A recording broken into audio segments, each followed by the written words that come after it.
చంద్రునిపై హనుమంతుడు ఎందుకు కూర్చున్నాడో తెలుసా? రామసేతు నిర్మిస్తున్న సమయంలో రాత్రి వేళ అవుతుంది. రాముడు వానరులతో కలిసి నిద్రించాలి అనుకుంటాడు.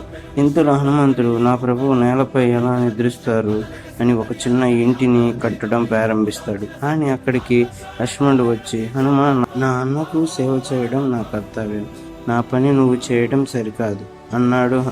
హనుమ, నన్ను క్షమించండి, కానీ నా ప్రభువుకు సేవ చేసే హక్కు నాకు కూడా ఉంది అని బదులిచ్చాడు. శ్రీరామునికి ఎవరు సేవ చేయాలి అనే దానిపై ఇద్దరు ప్రేమగా వాదించుకుంటున్నారు. అప్పుడు శ్రీరాముడు వచ్చి, హనుమ, ఈ పనిని లక్ష్మణుడికి వదిలిపెట్టు, నేను నీకు ఇంతకంటే గొప్ప బాధ్యతను అప్పగిస్తాను అన్నాడు. హనుమంతుడు, ప్రభు, ఆ కర్తవ్యం ఏమిటి అని అడిగాడు. రాముడు, ప్రతి రాత్రి నువ్వు సైన్యం మొత్తానికి కాపలా కాయాలి అన్నాడు. హనుమ సంతోషంగా అంగీకరించి కాపలా కాయడానికి ఒక ఎత్తైన చెట్టు ఎక్కాడు. కానీ అక్కడ నుండి సైన్యంలో కొంత భాగం మాత్రమే కనిపించింది.